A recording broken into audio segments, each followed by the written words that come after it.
नमस्कार, स्वागत है आप सभी का। आप देख रहे हैं हमारा खास कार्यक्रम न्यूज पंच और मैं हूं आपके साथ कृतिका। जहां न्यूज पंच में खबरें सिर्फ खबर नहीं रह जाती बल्कि पावरफुल इंपैक्ट के साथ आप सभी के सामने रखी जाती है। और न्यूज पंच में हर खबर की तह तक जाया जाता है। यहाँ प्रेजेंटेशन का मिलता है एक नया अंदाज, फिर वो खबर चाहे देश की हो या दुनिया की राजनीति की हो या अर्थव्यवस्था की या फिर आम आदमी से जुड़ी और खबर से जुड़े हुए हर एक पहलू को पहुंचाने के साथ साथ ग्राउंड पर मौजूद अपने रिपोर्टर से भी जानते हैं खबर से जुड़ा हुआ एक एक अपडेट। तो चलिए शुरुआत करते हैं न्यूज पंच की प्रमुख खबरों के साथ और नजर डालते हैं टॉप लाइन्स पर। जहां सबसे पहली और प्रमुख खबर पंजाब से जुड़ी है। जी हां, जहां भर्ती को पर इस समय ब्रेक लगा दिया गया। हाईकोर्ट की तरफ से फैसला दिया गया है। आखिर कौन सी ये भर्ती है और कैसे आम आदमी पार्टी की सरकार को इस समय झटका लगा है, बताएंगे इस खबर के बारे में विस्तार से आपको। लेकिन इसके साथ ही जो दूसरी प्रमुख खबर वो है आम आदमी से जुड़ी हुई कि अगर आप भी कैब में सफर करते हैं, ओला उबर का इस्तेमाल करते हैं, तो अब जो टिप गेम है, जो एडवांस टिप का गेम है, वो अब खत्म हो जाएगा। कैसे सरकार कैसे सख्त एक्शन अपनाती हुई नजर आई है, बताएंगे इस खबर के बारे में भी।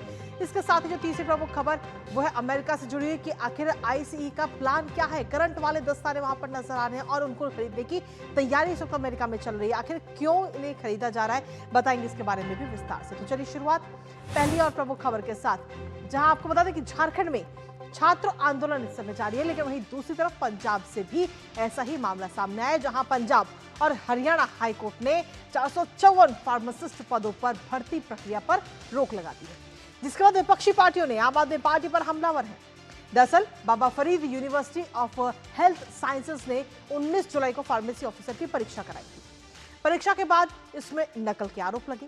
पुलिस ने 30 से ज्यादा लोगों को गिरफ्तार किया, जिसके बाद छात्र केशव कांबोज ने हाई कोर्ट का दरवाजा खटखटाया और पूरी परीक्षा को रद्द करने की मांग की, जिस पर सुनवाई करते हुए अदालत ने स्टे का आदेश जारी कर दिया है। जानेंगे अपडेट अपने सहयोगी से, उससे पहले आपको दिखाते हैं फार्मेसी ऑफिसर भर्ती पर रोक।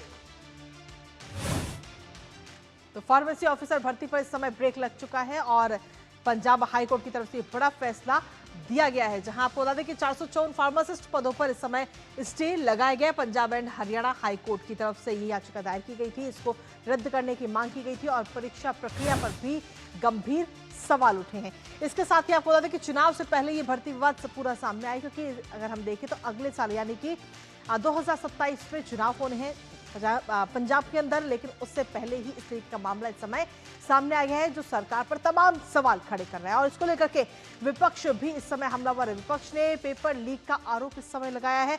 हाईकोर्ट में भर्ती परीक्षा रद्द करने की मांग की गई थी और 11 जून को इसका विज्ञापन निकला था। अब ऐसे में सवाल ये उठ रहा है, भारतीय जनता पार्टी की तरफ से सीधे तौर पर यह सवाल उठाया गया है कि क्या अब इस पूरे मामले को लेकर शिक्षा मंत्री इस्तीफा देंगे मान सरकार पर, क्योंकि भारतीय जनता पार्टी इस समय हमलावर है। अमित मालवीय ने सीधे तौर पर जवाब मांगा और पूछा है कि सरकार की जवाबदेही तय होनी चाहिए अब इस पूरे मामले पर। कांग्रेस ने भी हालांकि इस पूरे मामले को लेकर सवाल उठाए हैं और प्रताप सिंह बाजवा ने सीधे तौर पर पार्टी को घेरा और भर्ती में गंभीर अनियमितताएं पाई गई। अब दोहरा रवैया आखिर क्यों है, तो सीधे तौर पर विपक्ष के निशाने पर है इस वक्त मान सरकार और भारतीय जनता पार्टी किस तरीके से हमलावर है, आइए आपको सुनाते हैं। पंजाब और हरियाणा के हाईकोर्ट ने इस विषय पर सुनवाई करते हुए बहुत सख्त टिप्पणी की है पंजाब के सरकार के ऊपर और कहा है कि आखिर ये एग्जाम क्यों नहीं रोका गया, री एग्जामिनेशन क्यों नहीं होना चाहिए। ये दिखाता है कि चाहे कांग्रेस पार्टी हो चाहे आम आदमी पार्टी हो, इनके दोहरे मानदंड हैं। पंजाब की सरकार जनता को गुमराह करने की कोशिश कर रही थी और झूठ परोस रही थी। पंजाब के अंदर एक ऑर्गेनाइज लूट एंड लीक हो रही है। इससे यह स्पष्ट होता है कि पंजाब के जेनजी युवाओं के भविष्य के साथ में अगर कोई खिलवाड़ कर रहा है तो अरविंद केजरीवाल और भगवंत मान की भ्रष्टाचारी आम आदमी पार्टी की सरकार। ये यहीं तक सीमित नहीं है।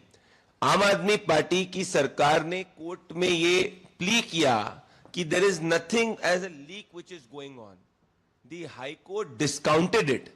कोर्ट का ऑर्डर ये स्पष्ट करता है कि पंजाब के जेनजी युवा पंजाब के एजुकेशन मिनिस्टर का जब इस्तीफा मांग रहे हैं, जब लीक हो रहे हैं, भगवंत मान और आम आदमी पार्टी की सरकार सिर्फ झूठ बोल रही है। और इसके साथ ही भारतीय जनता पार्टी के प्रवक्ता और सांसद सुधांशु त्रिवेदी ने अरविंद केजरीवाल पर जमकर निशाना साधते हुए उनकी चुप्पी पर सवाल उठाया है, वो भी आपको सुनाते हैं। पंजाब में संसद की दृष्टि से सर्वोच्च स्थान विधानसभा पर पंजाब की सरकार ने झूठ बोला, न्यायालय में यह प्रमाणित हो गया।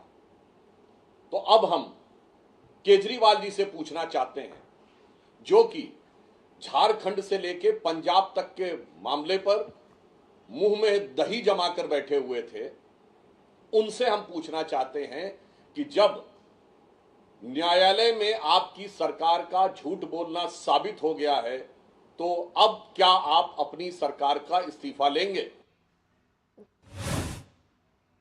तो भारतीय जनता पार्टी तो निशाना साध ही रही, लेकिन वहीं दूसरी तरफ सुखबीर बादल का ने भी सीधे तौर पर निशाना साधा और उन्होंने कहा कि नकल नहीं बल्कि पेपर लीक है। ये बात उनकी तरफ से कही गई और आम आदमी पार्टी सरकार जो है वो सख्त कार्रवाई करे इस पूरे मामले को लेकर।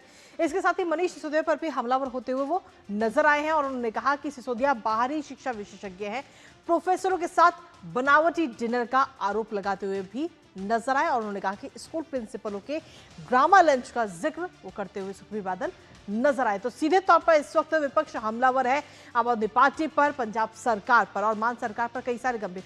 और इसी बीच सीधा रुख करते हैं भारतीय जनता पार्टी की प्रेस कॉन्फ्रेंस का। Of the parliament stood sacrificed at the altar of the arrogance, delinquence, sense of entitlement, and total indiscipline of the gentleman known as leader of opposition. थोड़ा इसको हम रिकॉल करना चाहते हैं आपके लिए। सदन हुआ के साथ बिना परमिशन बैठ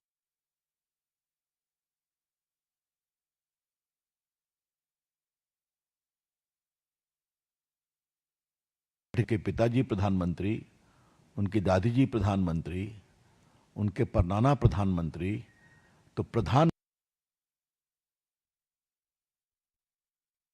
सुरक्षा के इसके क्या जाके बैठ गए। जब वहां होम सेक्रेटरी गए,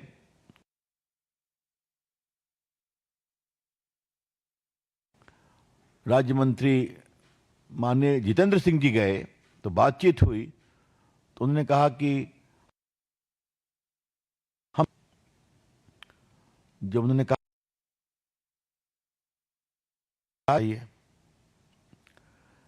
आज हम राहुल गांधी के, थोड़ा इसको हम रिकॉल करना चाहते हैं आपके लिए।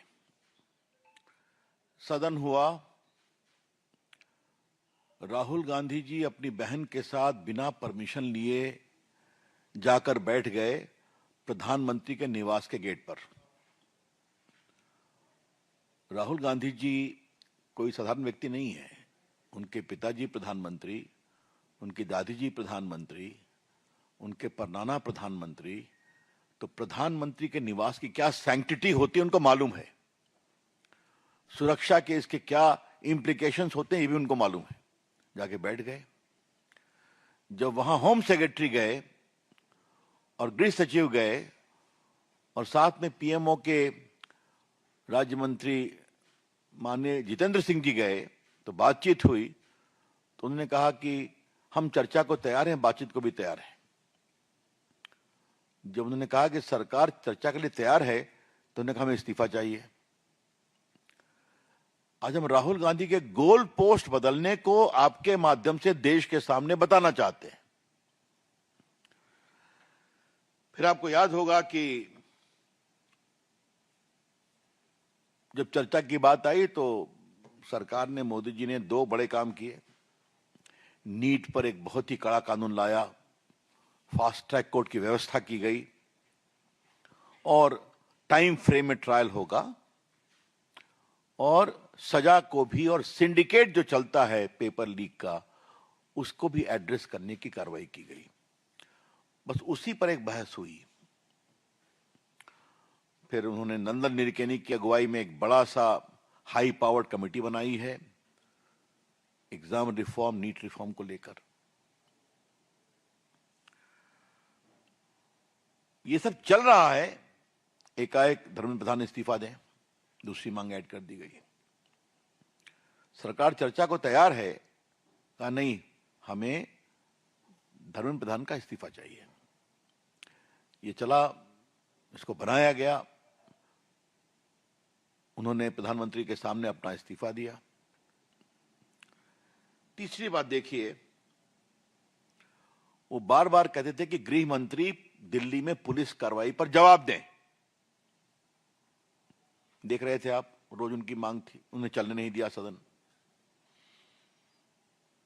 तो कल आपने देखा होगा कि माननीय गृह मंत्री जी ने स्वयं मीडिया को आकर के कहा कि मैं 24 घंटे पूरी बहस सुनने को तैयार हूं और उनके सारे तर्कों का जवाब देने को तैयार हूं। पुलिस में जो घटना हुई, एक एक बिंदु पर जवाब दूंगा।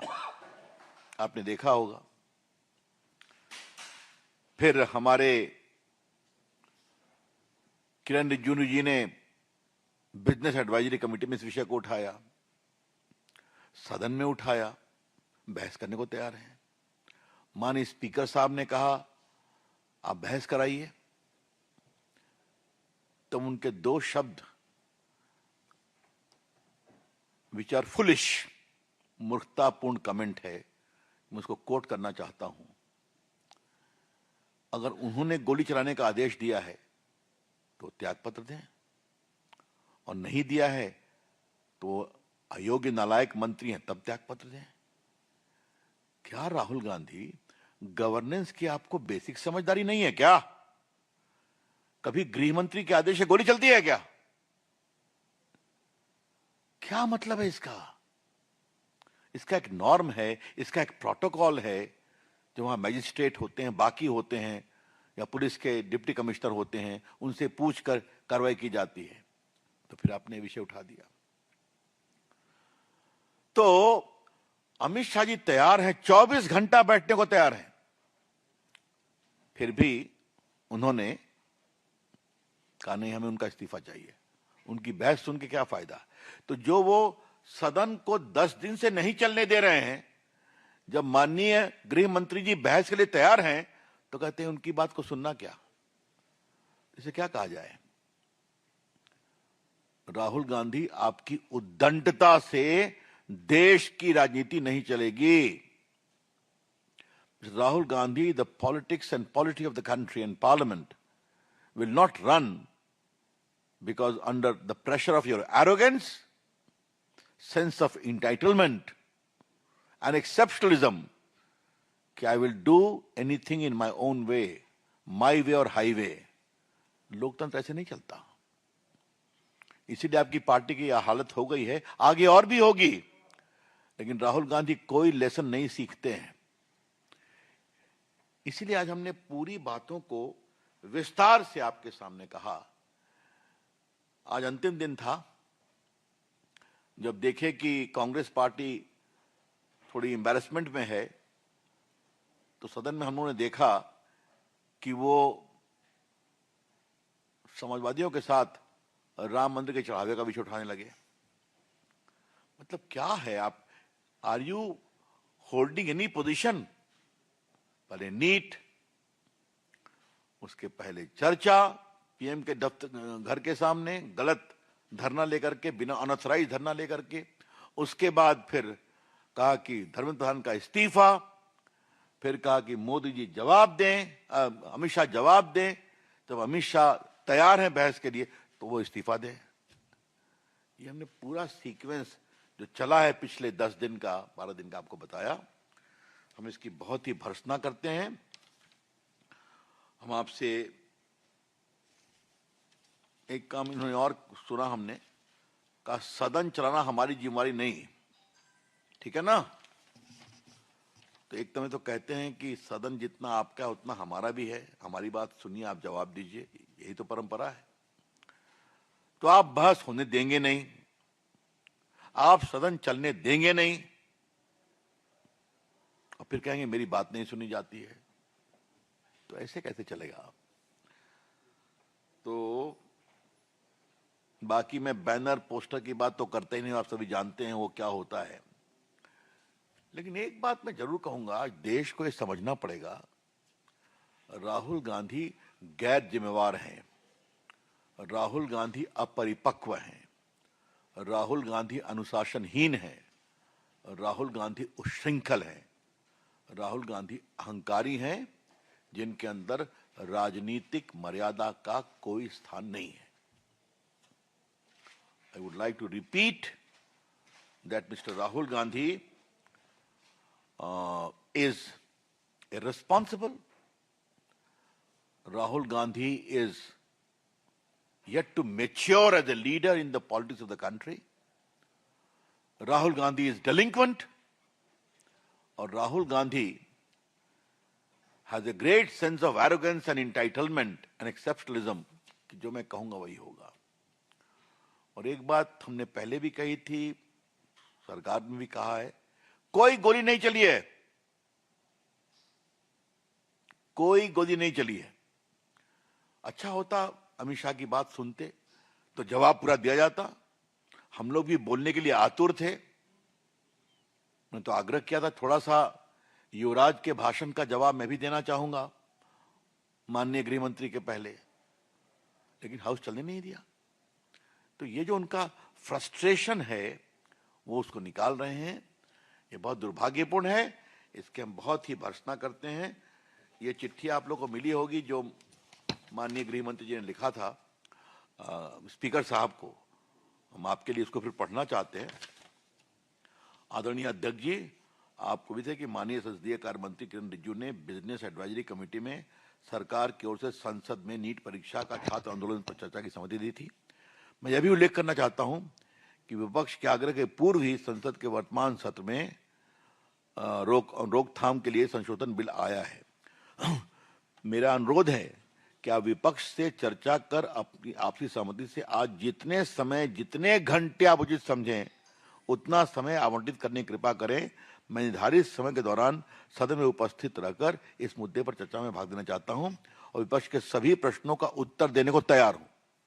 ये उनके बाकी मैंने रेलेवेंट वाक्य को पढ़ा है, फिर भी नहीं। तो माई वे और हाईवे, सदन हम नहीं चलने देंगे। सदन हमारी मर्जी से चलेगा और सदन में वही होगा जो हम चाहेंगे, मगर जनता हमको वोट नहीं दे। राहुल गांधी की पूरी जो राजनीति है, सदन हमारी मर्जी से चलेगा, हम जैसा चाहेंगे वैसा करेंगे, सदन में हम बहस नहीं होने देंगे, भले ही जनता हमको वोट दे या न दे। ये कुल मिलाकर के मामला है। तो मुझे लगा कि देश के सामने इस विषय को लाना चाहिए, तो हमने लाया। अब हम कोई प्रश्न के लिए तैयार हैं। Thank you. वैसे एक बात जरूर है कि आज जानकारी थोड़ा मैं देना जरूरी है। हम यहाँ आते आते मालूम हुआ कि पंजाब में रूरल लाइवलीहुड मिशन एग्जाम में अनियमितता के कारण भर्ती प्रक्रिया पर रोक लगा दी गई है, हाँ, हाई कोर्ट के द्वारा। और ये है फार्मेसी एग्जाम रिजल्ट को रोक दिया गया है। तो केजरीवाल जी यहाँ बहुत सवाल उठा रहे हैं, तो वहाँ जो बार बार कहानी आ रही है इसके बारे में क्या कहना है। झारखंड के बारे में हम लोग बोल ही चुके हैं कि यहाँ चिल्लाते हैं, सदन नहीं चलने देते हैं। और राहुल गांधी जी, आपकी पार्टी के कंधों पर झारखंड की सरकार चल रही है, वहां बच्चों के ऊपर गोली चलाई जा रही है, परेशान हो रहे हैं, उनकी पिटाई हो रही है, आंसू गैस के गोले छोड़े जा रहे हैं, और आप खामोश हैं। सिर्फ मैंने कह दिया तो कार्रवाई क्या हुई, ये सवाल है। धन्यवाद। मोहित भट्ट। तो रविशंकर प्रसाद को आपने सुना, भारतीय जनता पार्टी के प्रवक्ता हैं और सीधे तौर पर इस प्रेस कॉन्फ्रेंस के जरिए विपक्ष पर हमलावर होते हुए नजर आए। राहुल गांधी को आड़े हाथों लिया और उन्होंने सीधे तौर पर कहा कि राहुल गांधी सदन को चलने ही नहीं देना चाहते। उनके जो बयान हैं, उनकी जो बातें हैं, जो बातें वो करते हैं, जो मांग वो रखते हैं, अपनी मांगों को बार बार बदलना, जिसकी वजह से सदन इस बार मानसून सत्र जो है वो ना के बराबर चल पाया। और इसी बीच न्यूज पंच में रुकेंगे छोटे से ब्रेक के लिए, आप बने रहिए हमारे साथ।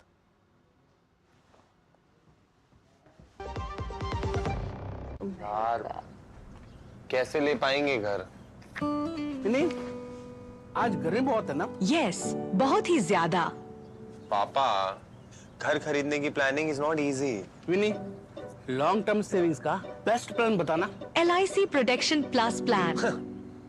LIC और सेविंग्स। यस, इसमें इंश्योरेंस और फंड्स दोनों में इन्वेस्ट करके गोल्स के हिसाब से सम अश्योर्ड एडजस्ट कर सकते हो। LIC protection plus plan, future insured, growth assured. जरा सोच के देखिए, आपके पास कुछ ऐसा है जो आपकी दुनिया बदल सकता है। जानते हैं क्या? आपका अपना सोना। सोना क्या नहीं कर सकता? सोना आपको अपने सपनों का घर दिला सकता है, आपके बच्चों का भविष्य बना सकता है। सोना आपकी हर इच्छा पूरी कर सकता है। तो भारत की सबसे बड़ी gold loan NBFC Muthoot finance से गोल्ड लोन लीजिए और फिर देखिए सोना क्या नहीं कर सकता। मुथूट फाइनेंस, जहां विश्वास ही परंपरा है। कॉल कीजिए 1-800-313-1212। और ब्रेक के बाद एक बार फिर से स्वागत आप सभी का। रुक करते हैं हमारी अगली महत्वपूर्ण खबर का। अगर आप ओला, उबर या किसी दूसरे ऐप से अपनी कैब को बुक करते हैं और बुकिंग पूरी होने से पहले ही स्क्रीन पर टिप देने का, एक्स्ट्रा पैसे देने का आपको ऑप्शन नजर आता है, तो अब ऐसा बिल्कुल नहीं होगा। जी हाँ, सड़क परिवहन और राजमार्ग मंत्रालय ने कैब एग्रीगेटर्स को अपने मोबाइल ऐप और डिजिटल प्लेटफॉर्म से ऐसे सभी फीचर्स को हटाने का निर्देश दे दिया है। दरअसल इस फीचर को लेकर मंत्रालय का कहना है कि सफर शुरू होने से पहले एक्स्ट्रा पेमेंट के लिए इस तरह के message motor vehicle aggregator guidelines 2025 के नियमों का उल्लंघन करते हैं। अब जानेंगे इसी खबर से जुड़ा हुआ एक अपडेट अपने सहयोगी से। उससे पहले आपको दिखाते हैं कैब कंपनियों पर नए नियम। तो कैब कंपनियों को लेकर ये नए आदेश इस समय जारी किए गए हैं, जहां नए नियम है और अब टिप पर लगाम लगती हुई नजर आएगी। कैब कंपनियों के जो टिप उनको मिलता है उस पर अब लगाम लगेगी और साथ ही कैब बुकिंग पर अब आपको एक्स्ट्रा पैसे पहले जो एडवांस हम दे रहे थे वो अब नहीं देने होंगे। इसको लेकर के मंत्रालय की तरफ से ये निर्देश दिया गया है और उन्होंने कहा है कि ये आदेश जो है वो जल्द से जल्द लागू होना चाहिए। जल्द से जल्द अपनी जो एप्लीकेशन है आप उनको अपडेट कीजिए। राइड बुक होने के दौरान टिप का दबाव बिल्कुल भी अब कस्टमर पर, ग्राहक पर नहीं होगा, जैसा कई बार होता है। और इसके साथ ही आपको बता दें कि सरकार ने आखिर क्या ऑर्डर दिया है वो भी आपको बताते हैं। सरकार ने एग्रीगेटर्स को सीधे तौर पर यह ऑर्डर दिया है कि टिप देना पूरी तरह से ग्राहक की मर्जी होगी, कस्टमर के ऊपर डिपेंड करता है। राइड पूरी होने के बाद ही टिप देने का ऑप्शन नजर आना चाहिए। राइड पूरी शुरू भी नहीं हुई उससे पहले टिप का ऑप्शन नहीं होना चाहिए। राइड से पहले टिप का ऑप्शन नजर ना आए। ड्राइवर को जो टिप दिया जा रहा है वो पूरी रकम ड्राइवर के पास ही जानी चाहिए, ना कि जो कंपनियां हैं उनके पास में। एग्रीगेटर्स को सरकार की सलाह दी गई है और साथ ही ये कहा कि इन ऐप्स की समीक्षा करें और बदलाव करें। हमारे साथ हमारे सहयोगी दिवांशु इस वक्त जुड़ गए हैं, सीधा उनका रुख करेंगे ताजा अपडेट के लिए। दिवांशु, लगातार कई सारी शिकायतें आ रही थी कि हम काफी लंबे समय तक जब कैब बुक करते हैं तो वो बुक नहीं होती, जिसके बाद में एक ऑप्शन उसमें आता है कि अगर आप एक्स्ट्रा पेमेंट देते हैं तो आपकी कैब शायद जल्दी बुक हो जाए, लेकिन अब सरकार ने इसको लेकर यह आदेश जारी कर दिया है। दिवांशु, देखिए, बिल्कुल कृतिका जी, आजकल तमाम जितनी कैब टैक्सी कंपनीज हैं वो अलग अलग तरीके अपनाकर जो यात्री हैं उनकी जेब से पैसे वसूल रही हैं। इसी को लेकर भारत सरकार ने ये संज्ञान लिया है। दरअसल आजकल जो टैक्सी कंपनियां हैं उनकी जो एप्लीकेशन होती है जहां से जो यात्री हैं वो कैब बुक करते हैं, उसमें एक ऑप्शन आता है टिप का, और उसमें ये कहा जाता है कि अगर आप 10 रुपये, 20 रुपये या फिर 50 रुपये टिप देते हैं तो आपको जो है अलग अलग फैसिलिटीज़ दी जाएंगी। उसमें क्या कुछ कहा जाता है वो मैं आपको बताता हूं। उसमें यह कहा जाता है कि अगर आप 10 रुपए टिप देते हैं तो जो ड्राइवर हैं वो बहुत जल्द आपकी जो कैब है उसको एक्सेप्ट कर लेंगे, वेटिंग टाइम जो है वो कम होगा। इसके अलावा हम कह सकते हैं कि आपको आने वाले दिनों में कुछ और डिस्काउंट मिलेगा। तो ये तमाम तरीके जो हैं वो अपनाती हैं और टिप के जरिए जो है वो पैसा वसूलती हैं। कुछ ऐसी भी कंप्लेंट्स सामने आ रही थी कि जो टिप का पैसा तमाम टैक्सी कंपनीज वसूल रही थी वो पूरा पैसा जो है वो टैक्सी ड्राइवर्स को नहीं जा रहा था, उसमें भी कट वो कर रही थी। जिसके बाद भारत सरकार ने ये सुओ मोटो कॉग्निजेंस लिया है, जिसमें अब ये आदेश दिया गया है कि आप अपनी एप्लीकेशन में किसी प्रकार की टिप को लेकर कोई इस तरह से ऑप्शन नहीं दे सकते। जब यात्री की जो यात्रा है वो कंप्लीट हो जाएगी, राइड कंप्लीट हो जाएगी, तभी वो जो है टिप दे सकता है। तो एक बहुत इंपॉर्टेंट स्टेप जो है वो भारत सरकार की तरफ से लिया गया है। चलिए, बहुत बहुत शुक्रिया दिवांशु, तमाम जानकारी और अपडेट्स हमारे साथ साझा करने के लिए इस महत्वपूर्ण खबर से जुड़ी हुई। और इसी के साथ चलिए अब रुक कर लेते हैं हमारी अगली महत्वपूर्ण खबर का। अगली खबर अमेरिका में इमिग्रेशन कार्रवाई को लेकर है। अब इमिग्रेशन एंड कस्टम एनफोर्समेंट के अधिकारियों के हाथों में आपको इलेक्ट्रिक ग्लव्स नजर आने वाले हैं। जी हाँ, दरअसल ये ऐसे खास दस्ताने हैं जो विरोध करने वाले व्यक्ति को इलेक्ट्रिक शॉक दे सकते हैं। जी हाँ, दरअसल 22 मार्च तक ऐसे हजारों डिवाइस खरीदने की तैयारी में है और इस पूरी खरीद पर करीब $2 करोड़ तक खर्च किए जाने की बात कही गई है। अब इन डिवाइस का नाम है GLOVE, ग्लोव, यानी generated low output voltage emitter. दरअसल बटन दबाते ही 380 वोल्ट का करंट इन ग्लव्स से लगेगा। यूएस इमिग्रेशन एजेंसी का ये पूरा शॉकिंग प्लान है और इलेक्ट्रिक शॉक ग्लव्स खरीदने की तैयारी इस समय की जा रही है। मार्च तक इसकी तैयारी है कि जो ग्लव्स यूनिट्स हैं उस पर 2 करोड़ तक खर्च करने की तैयारी इस समय की गई है। इसके साथ ही ये ग्लव्स की अगर हम बात करें तो ये अलग और खास तरह के ग्लव्स हैं। माइग्रेशन इन्फोर्समेंट में इस्तेमाल की तैयारी इनकी है कि अगर कोई भी व्यक्ति विरोध करता है तो ये जैसे ही उसको टच करेंगे उसको एक शॉक लगेगा, झटका लगेगा। बटन दबाते ही ये पूरी तरह से एक्टिव हो जाएगा। और इसके साथ ही आपको ये भी बता दें कि सीधे तौर पर इस फैसले से काफी हड़कंप भी मच गया है, क्योंकि जो डेमोक्रेट सांसद है उन्होंने ही इस फैसले पर आपत्ति जताई है और राइट्स ग्रुप्स पर इस समय नाराज है। हमारे साथ हमारे सहयोगी अक्षय इस वक्त जुड़ गए हैं, सीधा उनका रुख करेंगे। अक्षय, आखिर क्या है ये ग्लव्स और क्या तैयारी है इस वक्त अमेरिका की तरफ से इमिग्रेशन को लेकर के जो ऐसे ग्लव्स ऑर्डर करने की बात कही गई है? अक्षय, देखिए, हमने कई बार हॉलीवुड की पिक्चरों में या फिर कई बार ऐसे टीवी पर हमने अगर अमेरिका की जो लॉ इन्फोर्समेंट एजेंसी है उनका काम करने के जो मोडस ऑपरेंडी है, यानी काम करने का जो तरीका है, उसमें हमने देखा है कि टेजर गन उनके पास होती है। अगर वो किसी को गिरफ्तार करने जाते हैं या फिर वो देखते हैं कि कोई आदमी कानून तोड़ रहा है, उसको पहले सरेंडर करने के लिए कहा जाता है और अगर आदमी सरेंडर ना करे तो उसे टेज किया जाता है, यानी कि एक गन से फायर किया जाता है, एक केबल निकलकर उस आदमी की स्किन में लग जाती है जिससे उन्हें एक इलेक्ट्रिक शॉक लगता है और उसका पूरा मकसद ये रहता है कि वो कोऑर्डिनेटेड मसल मूवमेंट उनकी खराब हो जाए, यानी कि उस टाइम पे वो विरोध अरेस्ट का या फिर किसी भी तरह से जो पुलिस जब सरेंडर करने के लिए कहती है उसका ना कर पाए। तो ये पूरा का पूरा जो फंक्शन टेजर गन का होता है। उसी तरह से जो इलेक्ट्रिक ग्लव्स रहेंगे, ये टेजर दूर से फायर आप कर सकते हैं, लेकिन जो क्लोज कांटेक्ट होता है, क्लोज ऑपरेशन होते हैं, उसमें हाथ लगाने पर ये आपको इलेक्ट्रिक शॉक देगा। जिस भी व्यक्ति को वो हाथ लगाएंगे, पकड़ने की जब कोशिश करेंगे और उससे उतना तकरीबन 380 वोल्ट का बताया जा रहा है कि इसकी एक कैपेसिटी रहेगी, जिससे जो इतनी रहेगी कि आदमी एक तरह से सरेंडर कर दे, यानी कि कुछ उसके बाद मूवमेंट ना कर पाए, एक तरह से अरेस्ट को प्रिवेंट ना कर पाए। तो ये ग्लव का पूरा फंक्शन है। अब इसको लेकर कंट्रोवर्सी क्यों है, ये सबसे बड़ा सवाल है। हमने देखा है कि आइस के जो ऑपरेशन हो रहे हैं, ये इमिग्रेंट्स और जो अवैध रूप से अमेरिका में रह रहे हैं उनके खिलाफ एक तरह से डिटेंशन करने, उनको पकड़ना, उनको ढूंढना, उनको गिरफ्तार करना, उनको डिपोर्ट करना, आइस का पूरा फंक्शन है। और इसीलिए जो अब तक कई सारे जो ऑपरेशन आइस ने चलाए उनके खिलाफ काफ़ी ज़्यादा विरोध हुआ है। कई बार आइस के जो एक तरह से जो आइस के जो लोग हैं, यानी कि जो उनके पर्सनल है, उन्होंने कई बार प्रिवेंशन करने के लिए, अरेस्ट करने के लिए या फिर किसी को रोकने के चलते, और सामने से जब एक तरह से स्ट्रगल होती है, प्रिवेंशन होता है उसका, तो फायरिंग भी हुई है, कुछ लोगों की जान भी अमेरिका में गई है और उसको लेकर काफ़ी ज़्यादा प्रोटेस्ट हो रहे थे। तो ऐसे ही ग्लव्स को लेकर भी एक प्रोटेस्ट हो रहा है कि आइस के पास इतनी ज़्यादा ताकत आ जाएगी, पावर आ जाएगी कि किसी बेकसूर को भी अगर वो रोकने की कोशिश करे और वो कहीं ना कहीं कानून के हिसाब से अपने इस अरेस्ट को अवैध बताए या फिर इसे रोकने का कोशिश करे, तो ऐसे में आइस के जो पर्सनल रहेंगे, आइस के जो जवान रहेंगे, वो इन ग्लव्स का इस्तेमाल करके आपको एक तरह से कॉर्नर कर सकते हैं, आपको पकड़ सकते हैं, अरेस्ट कर सकते हैं। और ऐसे में ह्यूमन राइट्स वायलेशन से लेकर मेंटल हार्म, फिजिकल हार्म की बातें तमाम तरह की सामने आ रही है। तो इसी को लेकर ये पूरी की पूरी कंट्रोवर्सी अब खड़ी हो गई है कि क्यों आइस को इन ग्लव्स की जरूरत पड़ रही है। बिल्कुल। चलिए, बहुत बहुत शुक्रिया अक्षय, तमाम जानकारी और अपडेट्स साझा करने के लिए हमारे साथ इस महत्वपूर्ण खबर से जुड़ी हो। और इसी के साथ फिलहाल न्यूज़ में मौजूद हमारी पूरी टीम को दीजिए अनुमति। कल सुबह 10:30 बजे फिर होगी आपसे मुलाकात। तब तक के लिए नमस्कार।